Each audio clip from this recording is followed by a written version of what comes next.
All right, here we are at another episode of Flipping Houses for Rookies.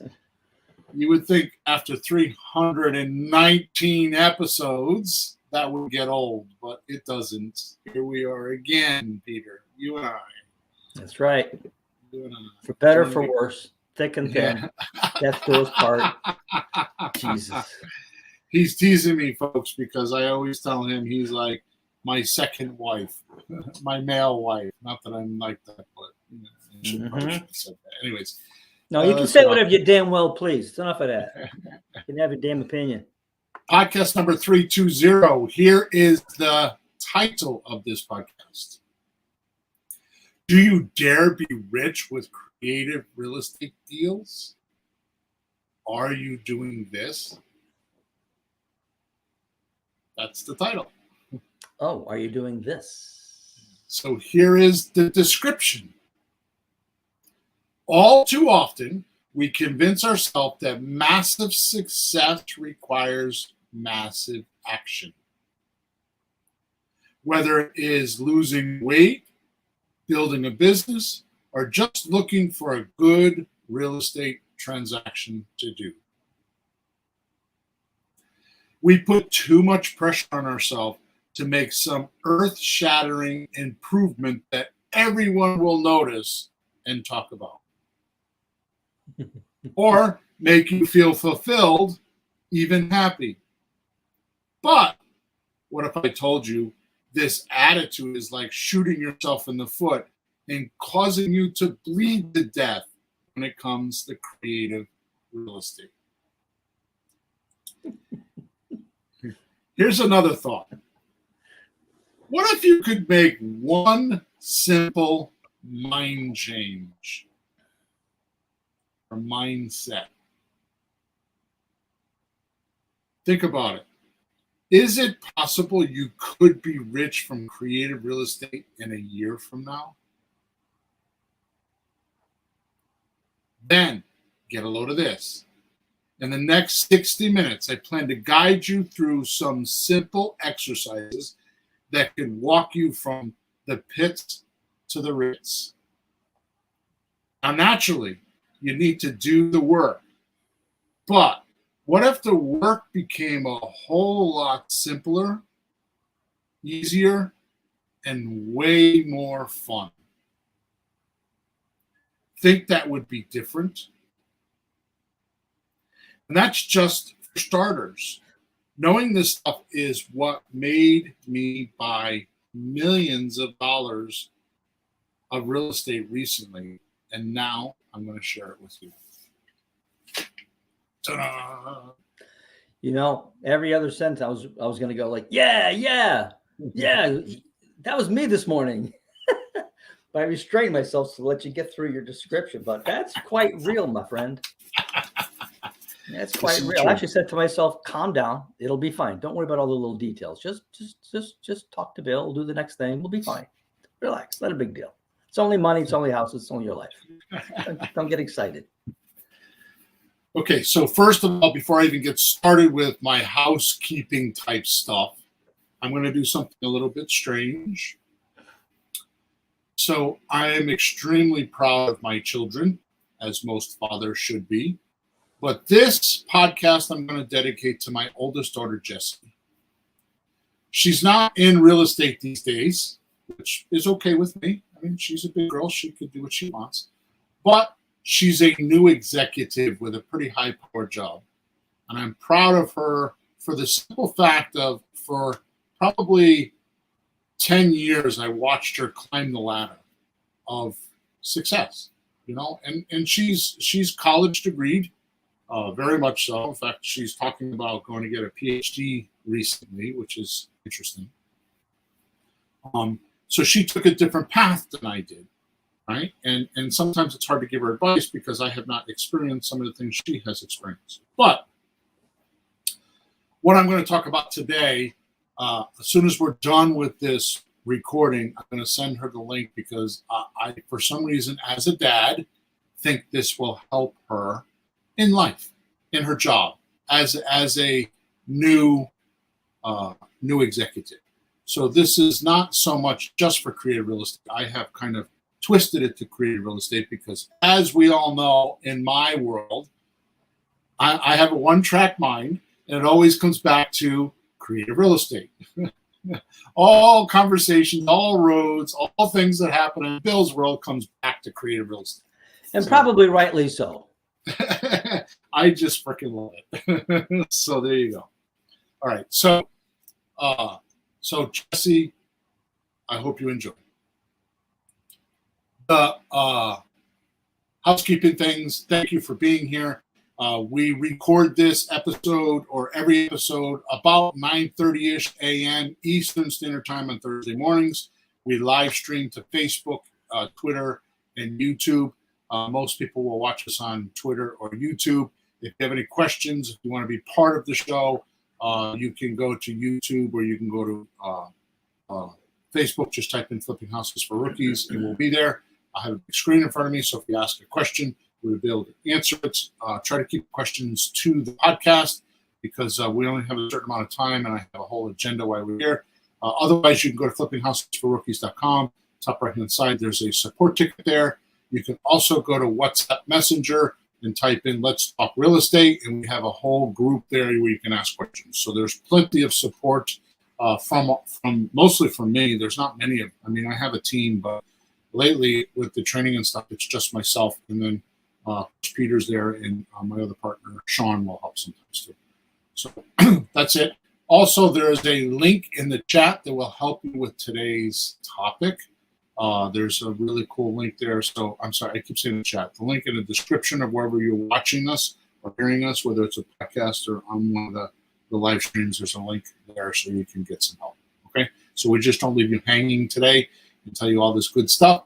There's always a link with follow-up and kind of like homework and things to do from the podcast. So you just don't listen to us and then, fade away and then next week listen to another podcast, that kind of stuff, The RIAs are like that. You go 1 month and the guy talks about foreclosure and you buy the foreclosure package and you go home and you're right. And then next month you go back and the guy's talking about subject 2. So you buy that package and you're like trying to get it done and it just makes you more confusing. So I try to prevent that by putting the links in the chat and having follow up and giving you things you can do. Okay. So enough of that. We wasted 7 minutes doing that. I'm sorry about that, but here we go.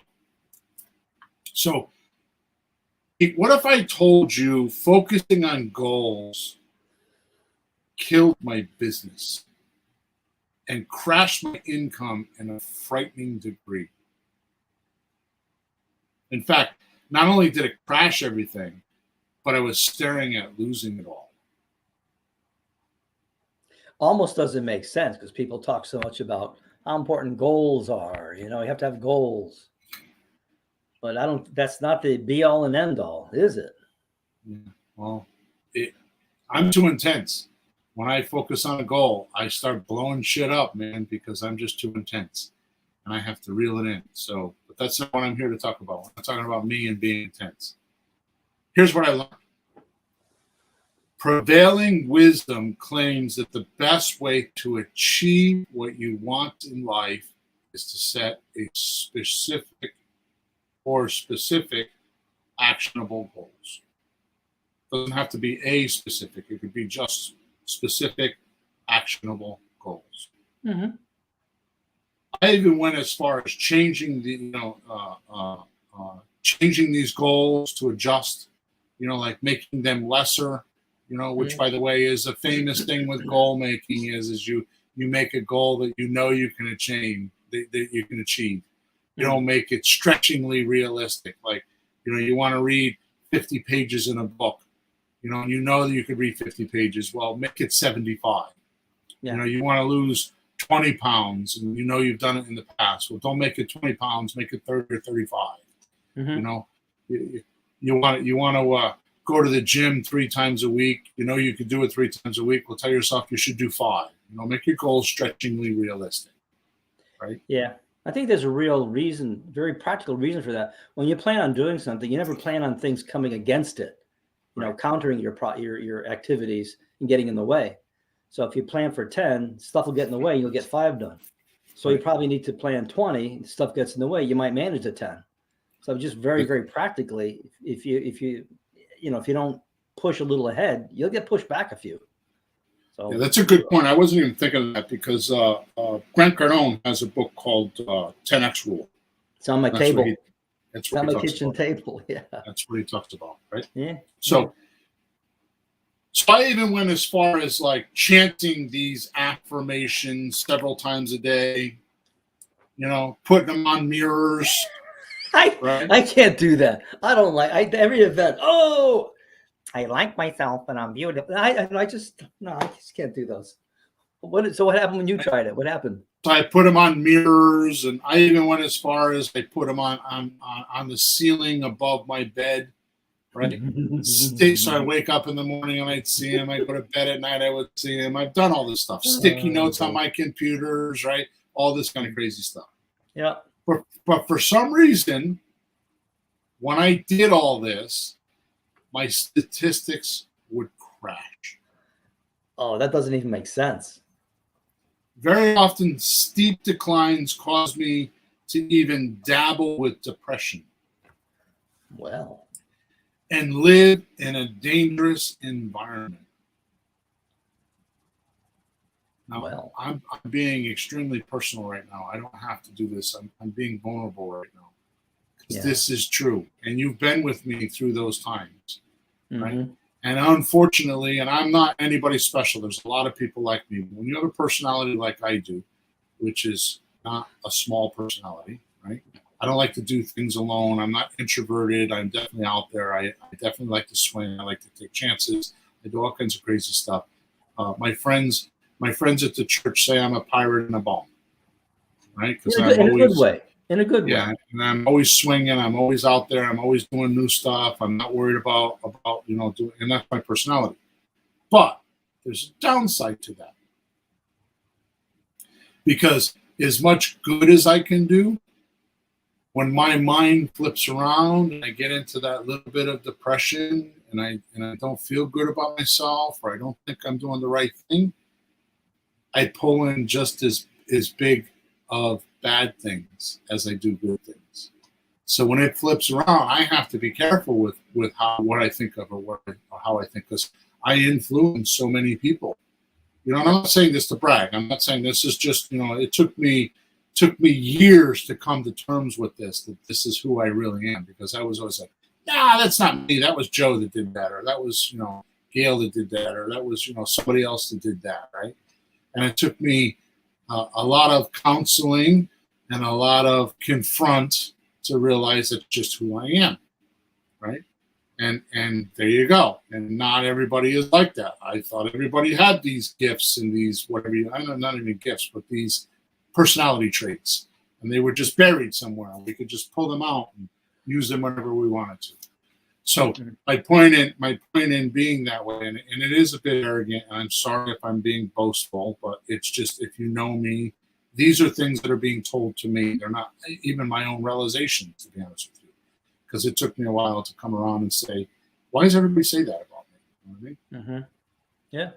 The point is when you in your own world do good and have the ability to do good, you have just as much ability to do bad. In other words, the pendulum swings both ways. So I remember one time, and I'm sidetracked here, I remember one time my little sister, who's 5 years younger than me, was having some trouble. They actually had a flood at their house.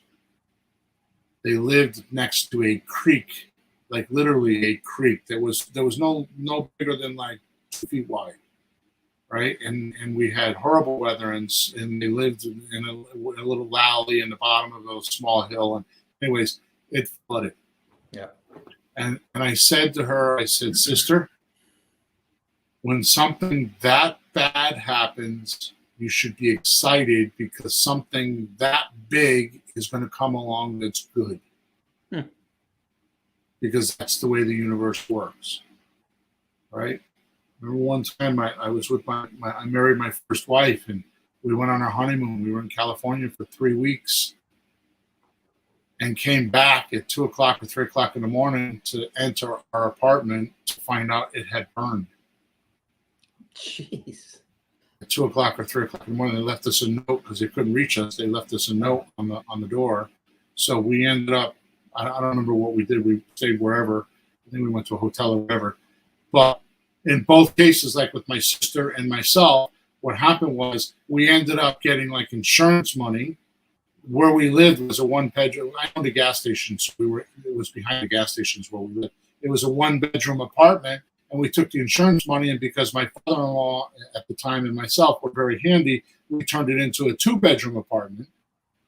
And because we turned it into a two-bedroom apartment, all of a sudden we had a place for kids, and we had Jessie, our first daughter, because of that fire.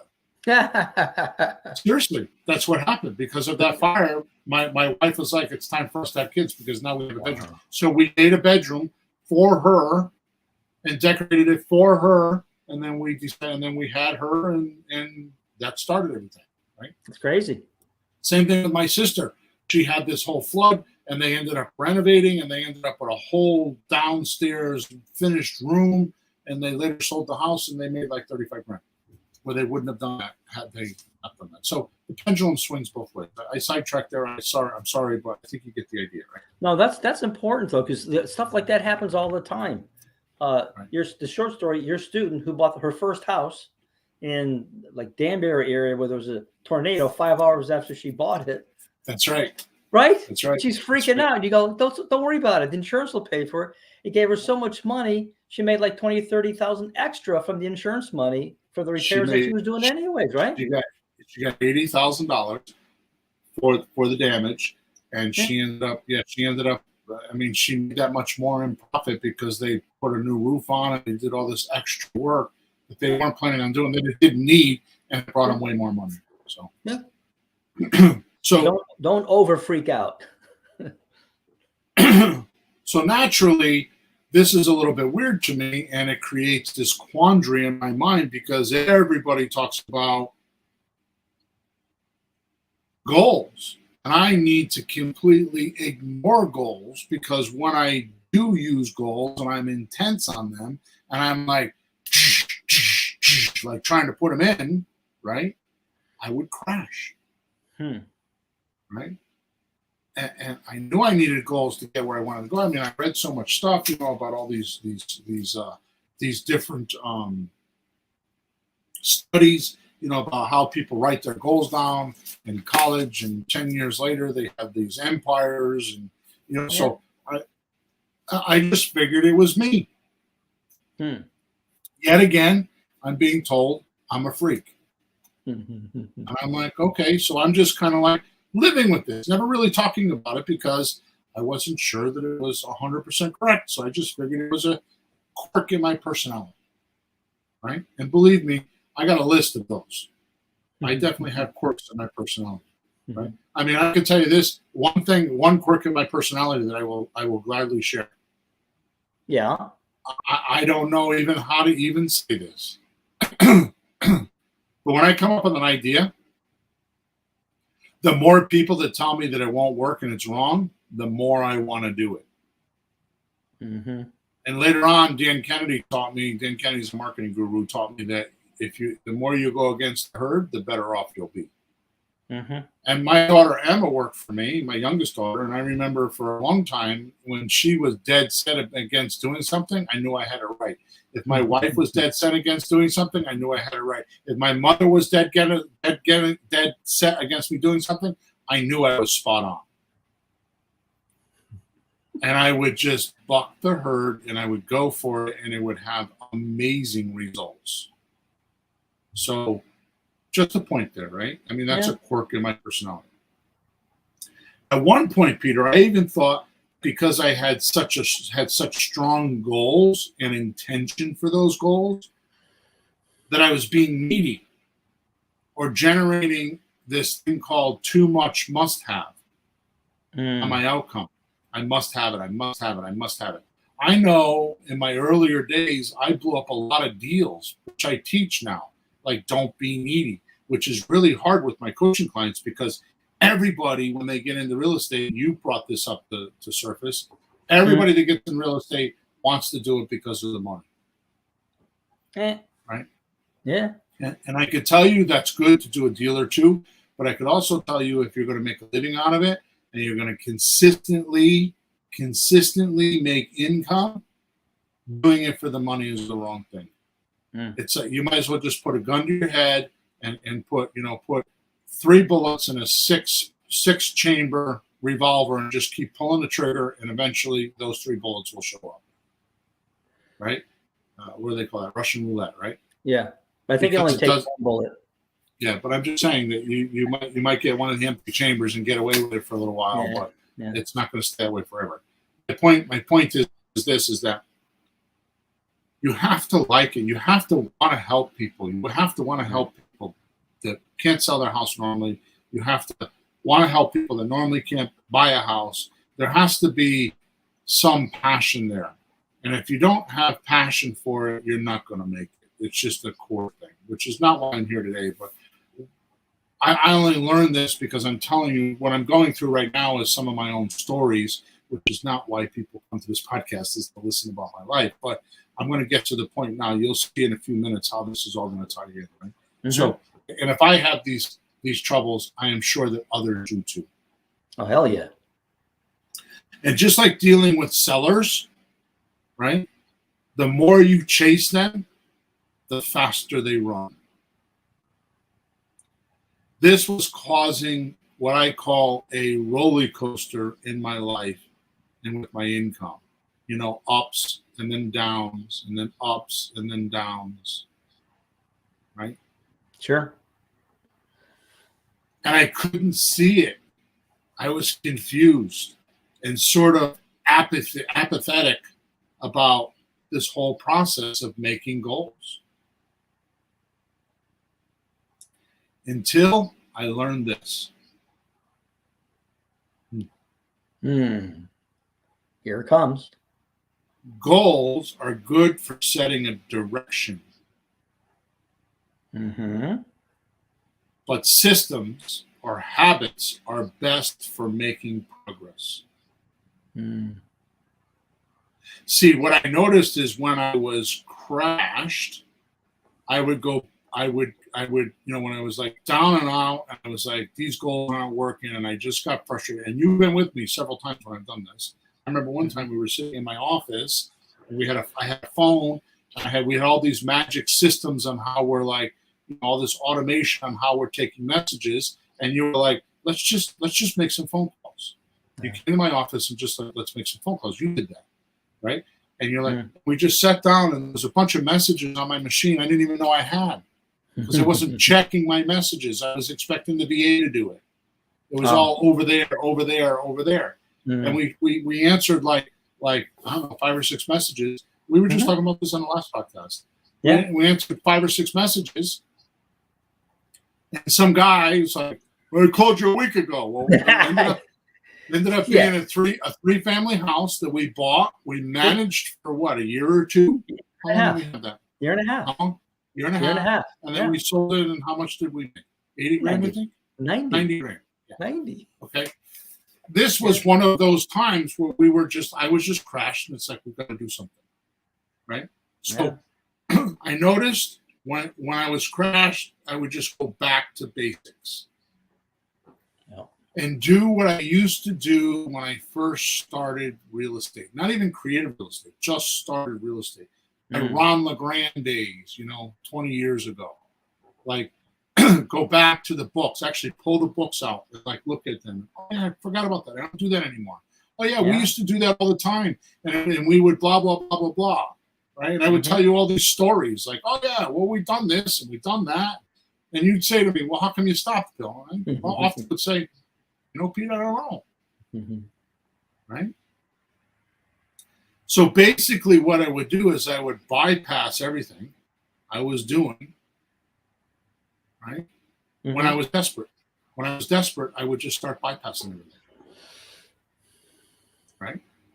And trying to expand and do the simple work. So I would stop trying to expand, is what I'm more like saying. So I would stop trying to expand and just do the simple work, the grunt work. And I noticed that when I did that, all of a sudden, whoop, I popped back up into affluence. Yeah. Right? Crazy.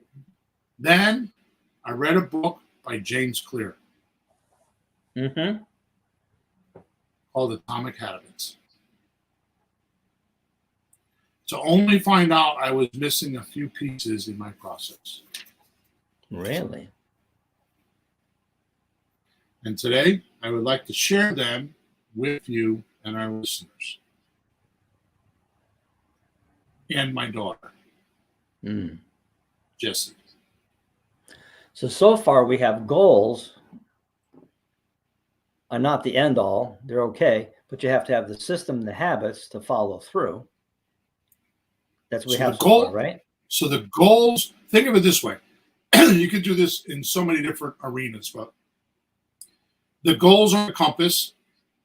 The habits and process are the vehicle to get there. It could be the boat, it could be the airplane, it could be whatever, but it's the way to get there. Okay, but I'm going to mix my education up right now. Right, so, and I'm going to tell you why in a minute here, because I've taken a couple different places I've been and things I've done and things I've read, and I'm going to put them together. And until just recently, I didn't know all this.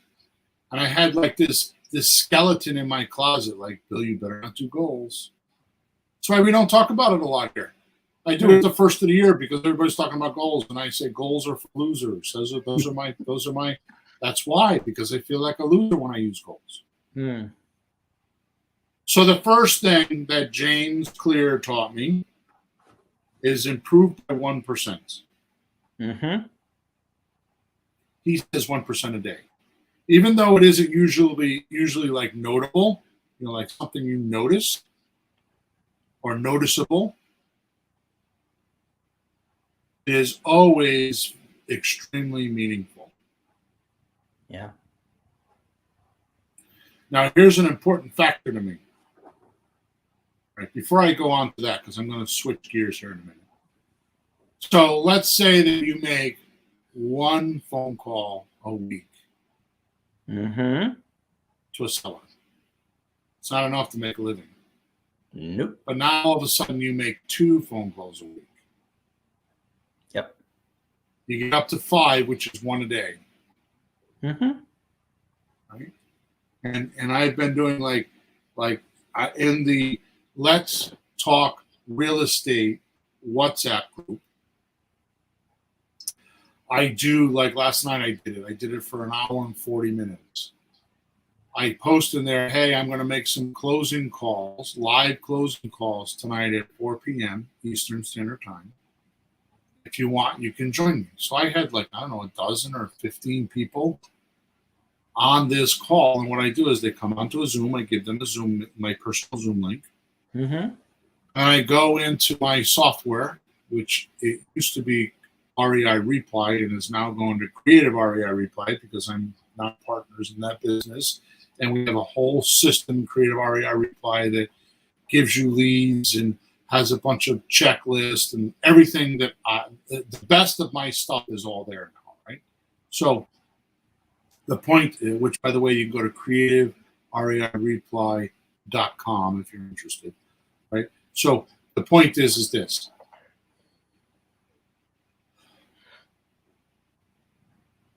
I make these live calls. I made several calls. I don't know, 12, 15 calls. And they actually hear me. That the seller has no idea that these people are listening. They're all muted in the background.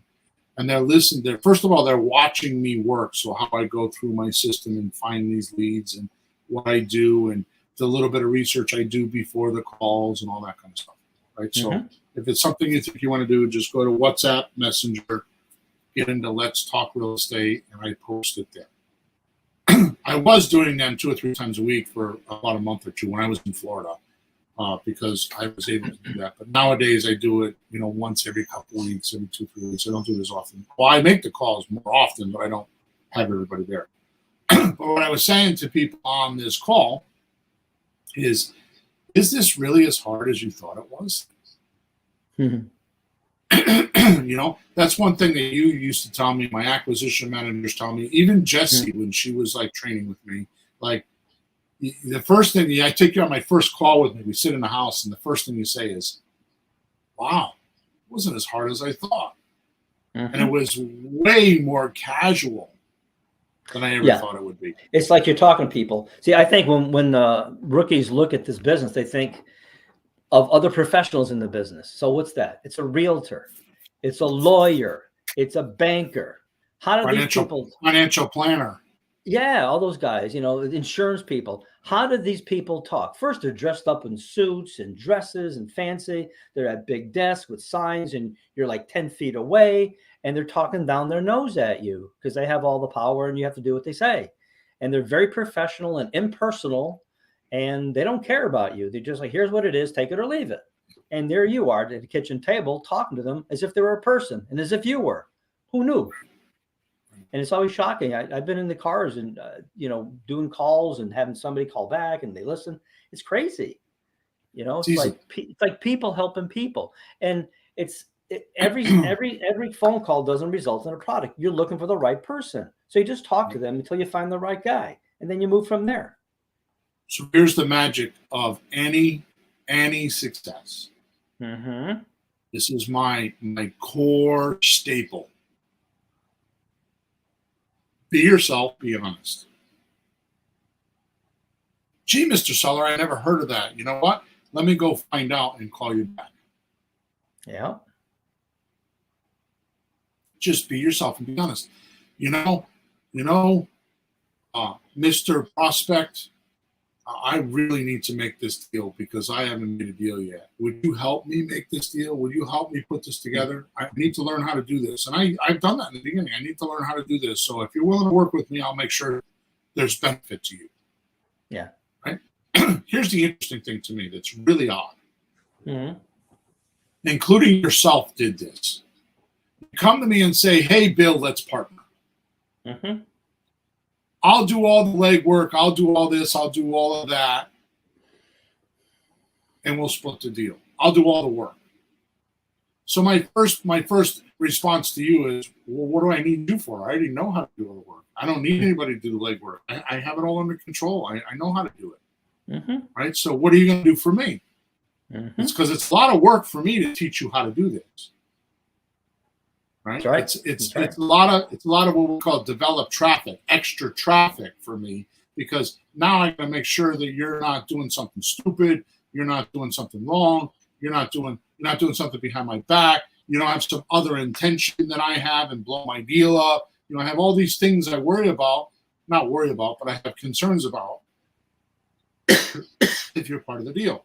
I'm much better to give you a $500 or $1,000 finder fee and bring me the deal, and I just go out off and do it myself.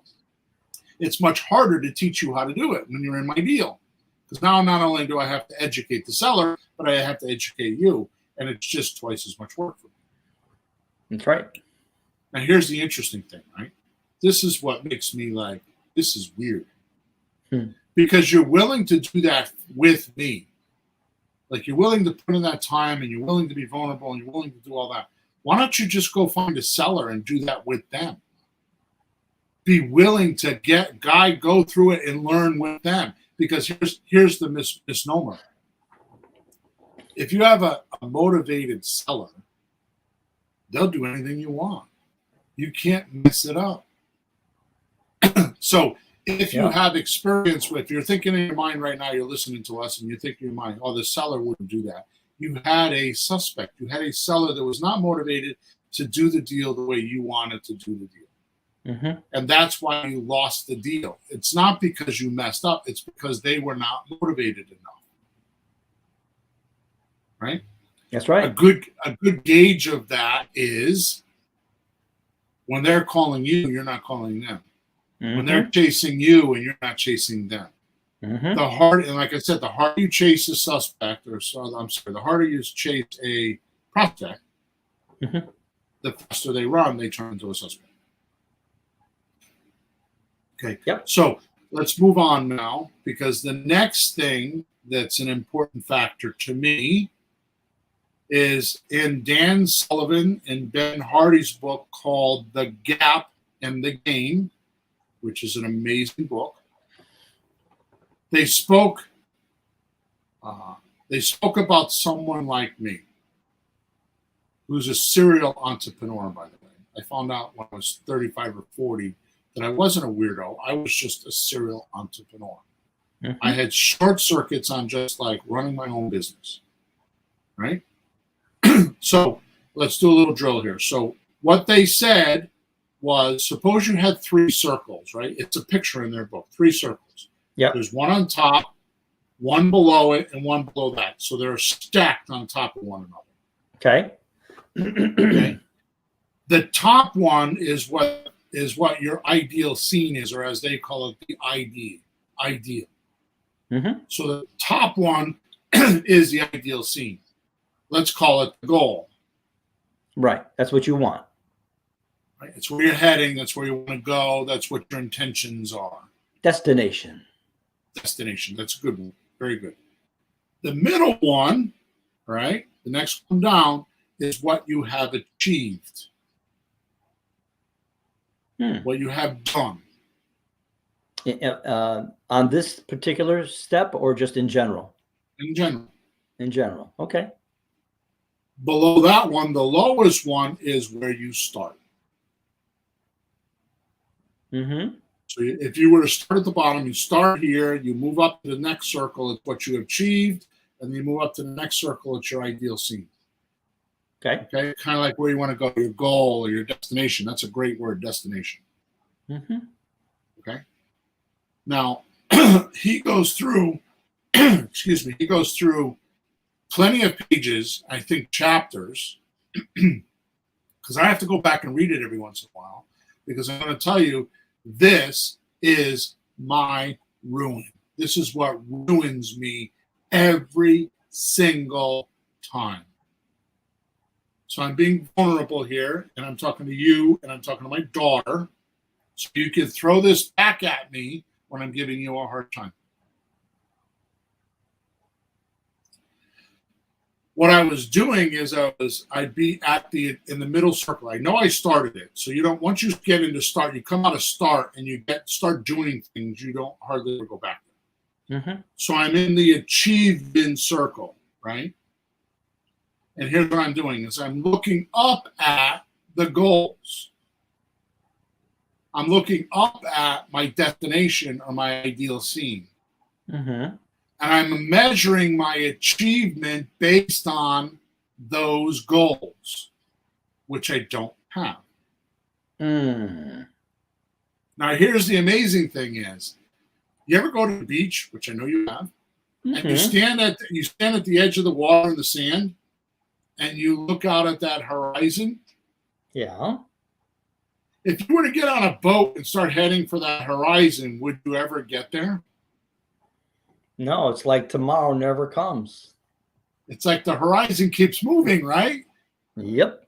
I mean, by definition, it's the thing over there. So right. Once you get there, it's a thing over there. Yeah. Now here's a problem which my youngest daughter had after working with me for 5 years, had made this summation or this observation. My attention span is about 2 weeks. Mm-hmm. So since she made that observation, like if I go online and I buy a course, like right now I'm going through a course on how to do workshops, right? When I'm buying the course, I think to myself, can I do this in the next 2 weeks? Because if I can't, I'm not buying it. Mm. Because I know if it goes past 2 weeks, I won't do it.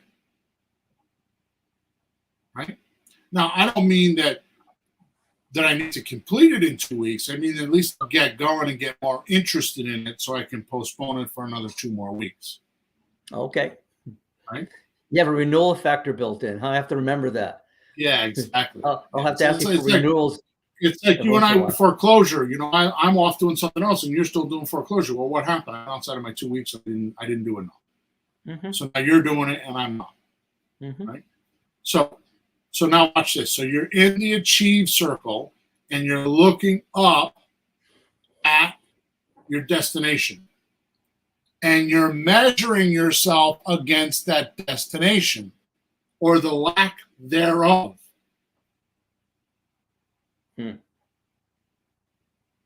So you're going from what you do have, and you're looking at what you don't have. And how you can't get it. Look what I don't have. Glass half empty. Glass half empty. Right? And look why I can't get it. So now you start inventing in your mind reasons why you can't get it. Well, it's because the economy's bad. Well, it's because I have a job. Well, it's because, and you start inventing excuses. You start inventing reasons why you're not, right? So, this is being what we call reasonable. Reasonable is something happened, you don't know why, so you start inventing reasons why. Yeah, this is reasonable in quotes, like not really. Right. Right. Yeah. Right. It's like you start making up solutions of why it didn't work.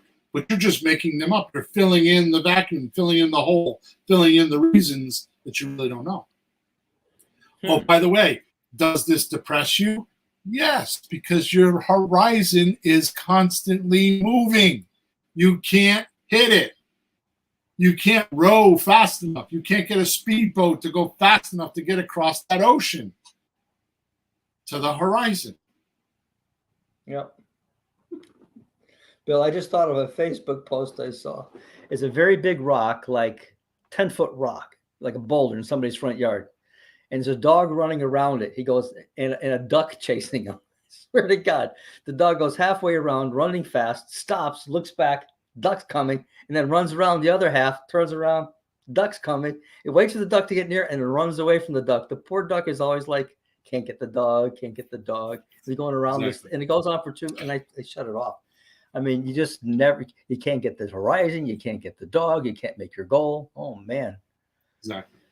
Keep telling us some solutions now. Keep going. So what Dan and Ben say in this book is what you need to do is you need to look down, not look up. You look down. And, of course, I'm totally paraphrasing. This is not the way they explain it. It's my rendition of reading this book. Right? So you look down, and your achievements should be measured from where you started. Now you can look at, going back to James Clear, the 1% factor.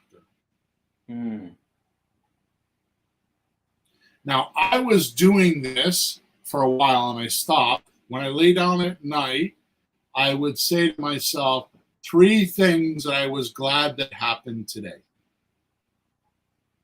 Or 3 things I was happy to happen. Or 3 things I was proud of. However you want to do it. 3 things you were grateful for. There you go. 3 things you're grateful for. That's what you said. Remember, that's what you said. I remember a few months ago. Yep. I stopped. Do you want me to text you at night to remind you to do that? Yeah. Set a timer up. You might have to do it. Well, it was outside of the 2 weeks, so there you go. Oh, boy. So the point is this. Look down at the things you have achieved and take a win on those. Yeah. Take a win on the obstacles that you overcame. Take a win on the things that you did. But also look up and say, this is where I'm going. Were they in alignment with that? So I'm happy that, like, for example, I want to do a deal. So I'm looking up at, I want to do a deal. I want to make 30 grand. I want to do it by August 30th. Right? And then you look from your achievements. Now you look down and it's like, okay, so I'm really glad I watched that video on flippinghouses4rookies.com and I learned what a slot deal is. Yeah. Okay. Is that really an achievement? No, it's not. It's not a part of the 1% rule. There's a reason why. Until you have a seller that is ready for you to talk to them about being in a slot deal, you don't need that data. Now, I set up in my portal, if you go to flippinghouses4rookies.com and you go all the way down to the bottom, there's the 101 course. That's something you could do on a Saturday afternoon. There's 6 or 8 videos so you can understand what is a spot deal, what is an option deal, what's a rent to own, what's a getting the deed or a subject to deal, what's a wholesale, a rehab retail, what's a wholesale, what's owner financing. In an afternoon, you could watch all those videos. All you need is a familiarization of those, and you could tell your seller, I think we could do this, but let me call you back and I'll give you an offer. Right?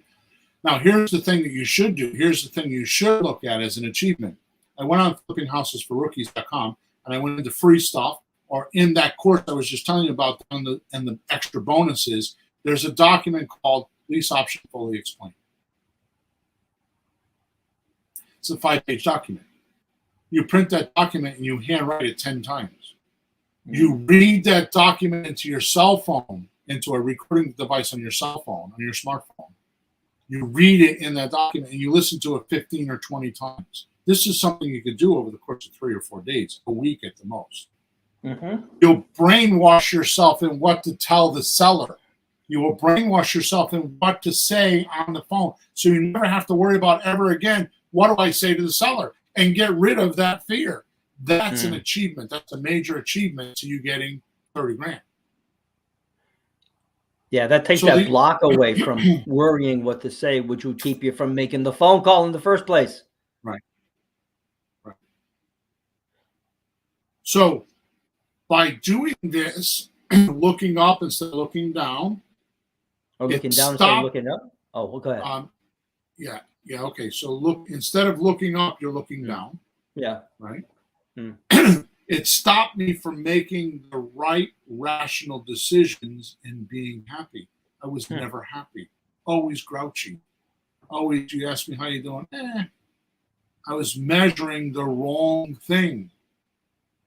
Mm. What I needed, Bill, that's a real trap. Yeah. Because if you're always looking ahead to get what you don't have it yet. So you can't feel like you accomplished anything because you didn't, but you're on the way.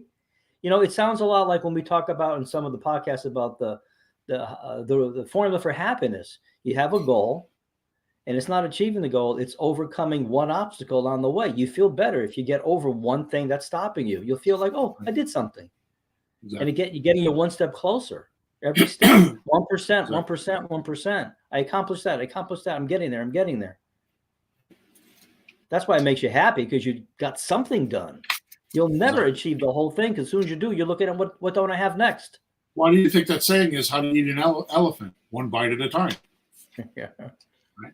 So what I needed to do was look at where I was started and what I have achieved, instead of measuring my achievements against where I wanted to go. Measuring my achievements against my goal or ideal scene was always a letdown and made me a tyrant.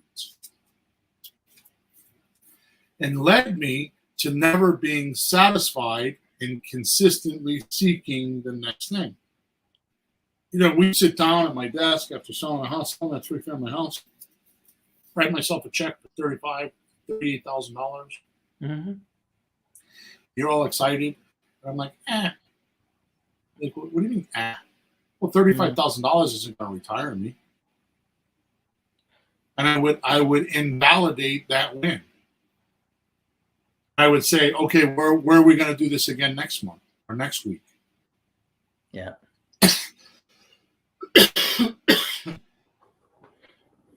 Excuse me. And so what would happen is I was never happy. The only thing that kept me together was I instilled in you and beat you to death on, when we do a deal, we got to do something. We got to go somewhere. We got to do something, whether it's a $400 dinner, afternoon with our wives. And you're good at that. You make me do that nowadays, because normally when I do my own deals, I don't do it like I used to.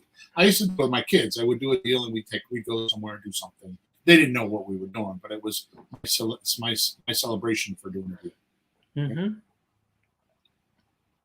So this led me to never being satisfied and constantly seeking the next thing. I was never rewarding myself. Mm. So ideal scenes and goals are meant to provide direction, motivation, with hope and meaning in our lives. Ideal scenes and goals, I'm repeating it, ideal scenes and goals are meant to provide direction, motivation. Motivation is huge. I should also put in there passion. With hope and meaning in our lives. Focusing on our gain is what you have actually done. You measure your gains and use those gains to create more and better gains. This is from Ben and Dan's book. Okay? In our future. You use those gains to create and better gains in our future. You frame it. You now can author your own life and start loving life. Now back to Jim Clear's idea of working on just the 1%, which is the point of this podcast. The impact of creating and changing your habits 1% is equivalent to an airplane shifting his route by a few degrees when going from LA to New York. He actually did a study. He shifted the flight. He did a study because he's a smart guy. And he shifted the course pattern by 3.5 degrees. Yeah, it's not much. And of course he didn't fly it, but he just did the math. And what happened was, instead of the plane going from LA to New York, he went from LA to DC, Washington DC. Yeah. Over time, a small percentage will make a big difference, won't it? Just over by time. being off a few degrees. The destination is always completely missed. Right. Enough theory and philosophy. Let's get practical and do this exercise. What if I want you to do? Okay, so what I want you to do is imagine the 3 circles. A small one, then a bigger one on the outside, and then another bigger one on the outside. So they're, what do they call it? Eccentric? Concentric, like one around the other, like a target. Small, bigger, yeah. Okay. So let's call the smallest circle your identity, or who you're being. The next bigger one we'll call the process or your habit. In other words, what are you doing? The larger circle, all right, is your outcomes or what you want to have from being and doing this. Still be, do, have. Yeah. Okay. But here's the major mind shift I spoke of in my title. Because I said, what if you could make one mind shift?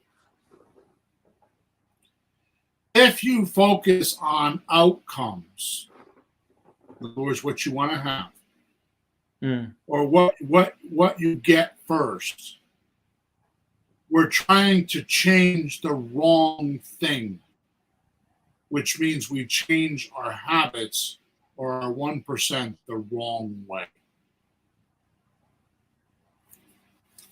Watch this.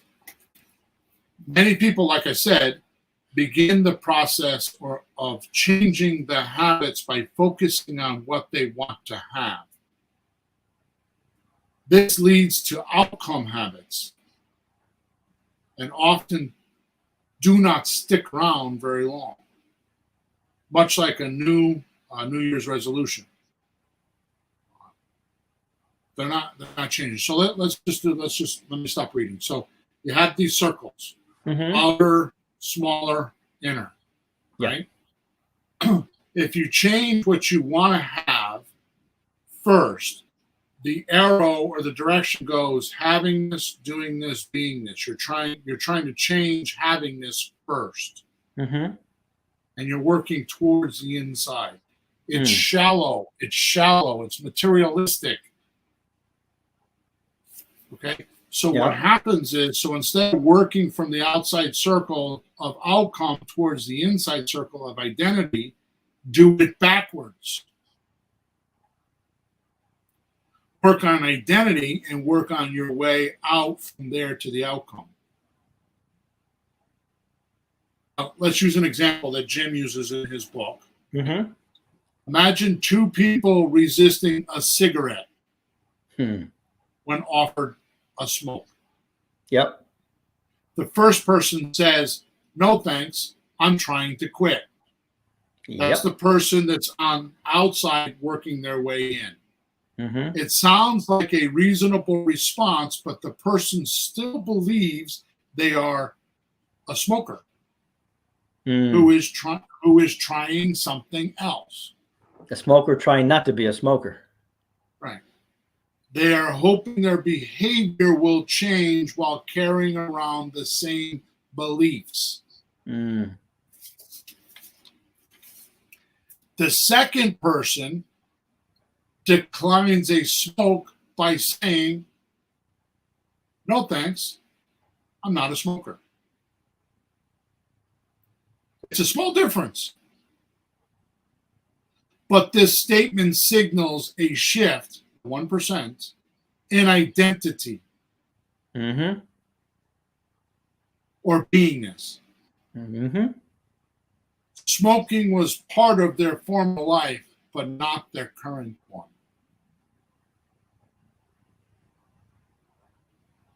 They no longer identify as someone who smokes.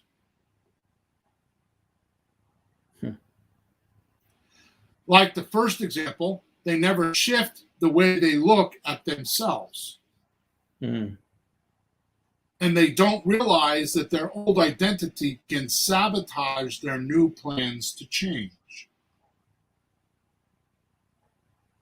Outcomes are what you get. Processes or habits are about what you do. Identity is about what you believe. Outcomes are what you get. Processes or habits are what you do, or about what you do. And identity is about what you believe. When it comes to building habits that last or changing habits by 1% improvements, you must change your beliefs first. Then work your way out through the processes and the outcomes. Yep. Behavior that is incongruent or not in agreement with self or beliefs will not last. You may want more money from creative real estate, but if your identity is someone who consumes rather than creates, did you get that? If your identity is someone who consumes rather than creates, then you'll continue to be pulled towards spending rather than earning. Say that again. Someone who consumes rather than creates, then you'll continue to be pulling towards spending rather than earning. By the way, in case you missed it, I just talked about the person that has a job who consumes and an entrepreneur that actually creates. There's a major shift there. Yeah. You know how I thought of it? Even for us who are being, entrepreneurs, you can still have a mindset where you need to have things before you do things and accomplish things. Well, I can't because I don't have. I can't do that because I don't have. And it can be true, but the hell with it being true. I'm a musician. I'm an artist. So you create things. How do you create things? You create them. You just create them. You just find something you can do and just do it. What if you woke up in the middle of the forest with no money, just clothes on your back? What do? You gather some wood. You go to the village and you say, "Firewood for sale." You do something, you create out of thin air, but and wealth is created pretty much out of thin air if you really look for it in the end. Yep. So you can do it. This observation took me years and years and years, decades to figure it out because I could see it, but I couldn't label it. I could see the manifestations of what I'm about to tell you, but I couldn't label it. And here it is. My motto: don't prioritize comfort over accomplishments.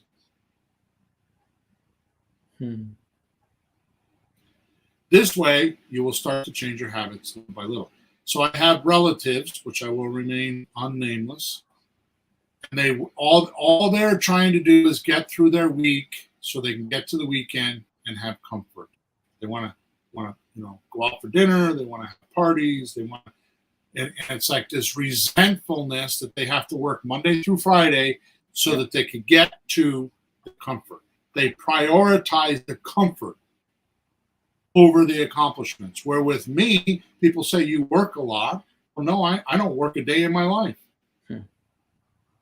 I'm heading for my accomplishments. I have accomplishments all the time, and I'm just working on those. I'm overcoming my obstacles, my dreams. I know we're at the end of the show, and I really shouldn't do this because we got to end off. But take another example. Yeah. I talked about it last week in the podcast. You got a dirty room. Bedroom's dirty. Clothes all over. Dirty, dirty, dirty. Right? Yep. You take the time out to clean your room. It's a chore. It takes you all of Saturday morning because you didn't do what you were supposed to do.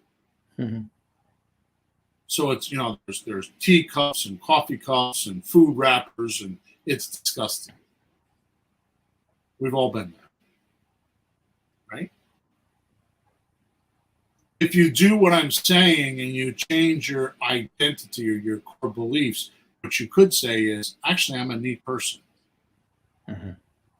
So how hard is it for you to throw the dirty clothes in the hamper as opposed to on the floor? I mean, what is it, a millisecond? Right?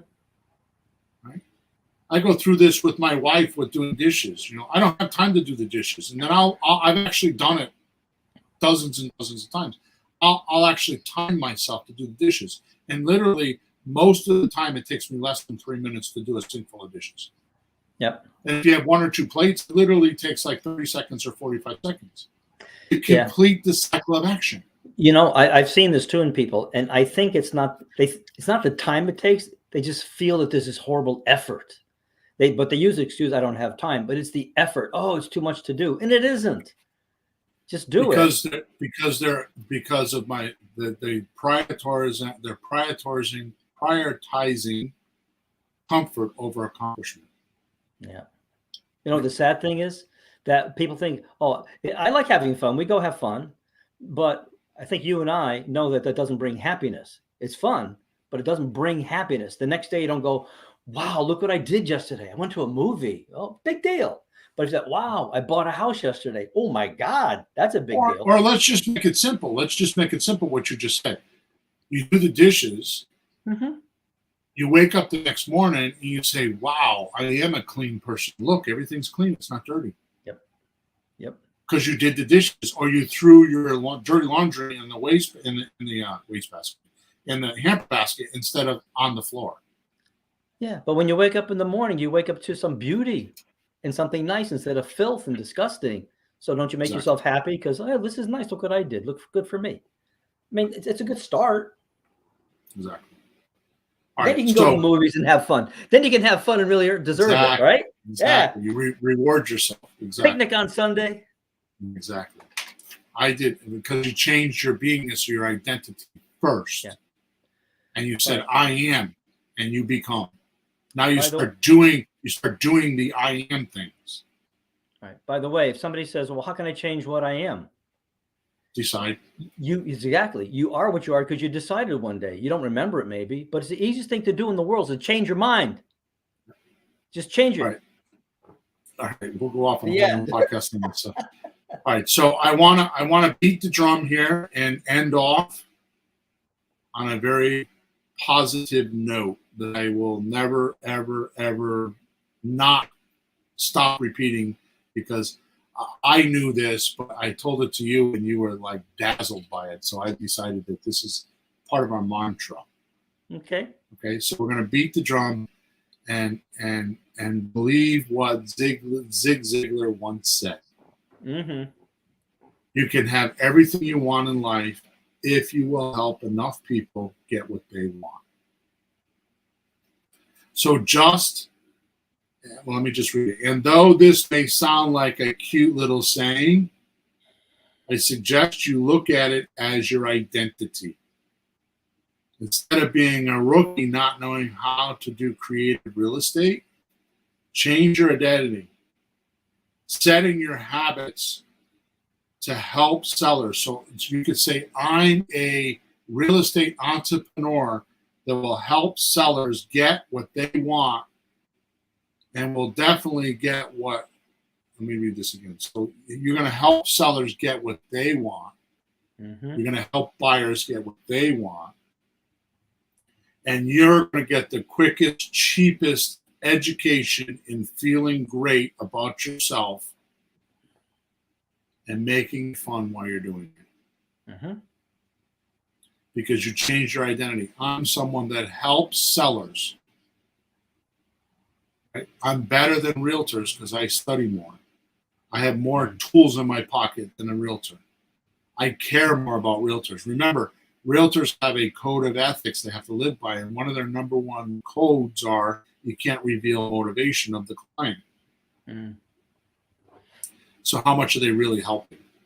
They're Well, doing it for the money. They're solving all the problems with money, and money doesn't solve every problem. Right. So what you could do is you could decide, I'm a good communicator, even if you're not. I'm a good communicator, and I could talk to sellers, and I could help them get through the process. Real quick, I know we're 7 minutes over, but I was on my calls last night. I had all these people watching me. I had a guy that had a piece of property. It's a 3-family house, right? I'm sorry. That's wrong. He had a barber shop in Ohio, Cleveland, Ohio.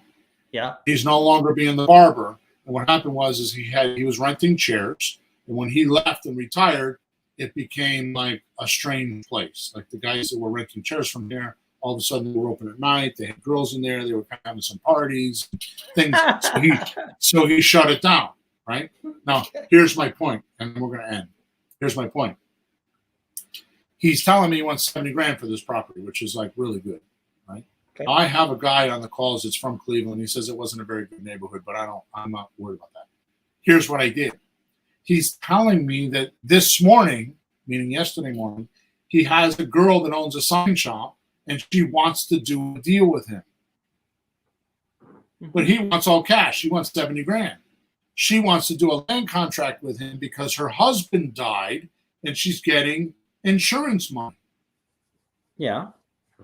So she wants to use the insurance money to grow her business because she's working out of her house. Mm-hmm.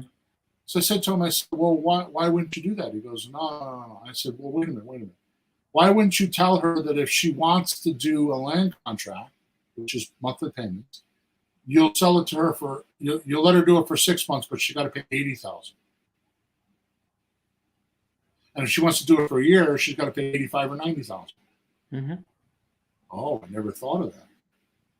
And he brightened up. Mm-hmm. So I had this conversation with him, leaving it off this way.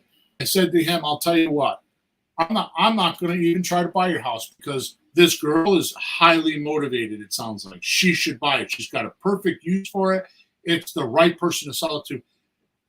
He had a deal before where he sold it for $70,000, and one of his friends told him he was selling it for too little money. So he went back and said to the guy, I think we should get more money after he signed the purchase and sales contract. And the guy was like, an investor like me, he was like, get away from me. And they blew the deal. So he's already like, I don't want to mess up the deal. Well, why are you doing that with this deal? Anyways, bottom line is, here's what I told him.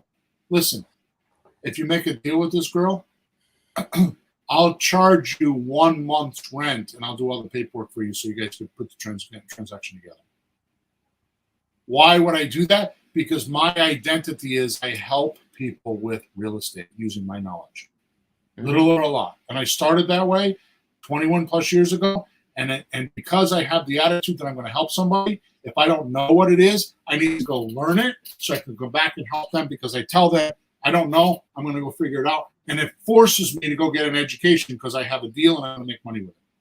Yeah, but it's also practical because you're learning something that you can use right now, not just random data. It's very practical. It's fine. Exactly. And it makes you money and helps people.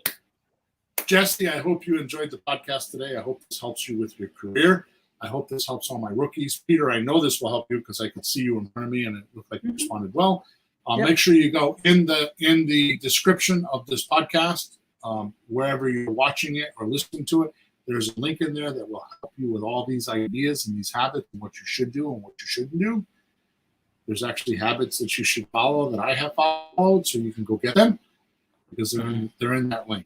So make sure you go check that out. With that said, sorry I went over an extra 10 minutes today instead of my normal 4 or 5 minutes. But bonus info. Bonus. So have a good week, and we will speak to you at episode number 321, which is called Creative Real Estate Meets Probate Deals. Oh, okay. So that's the we next can talk episode. to you next week about that then. So, all right, over and out. Have a good week.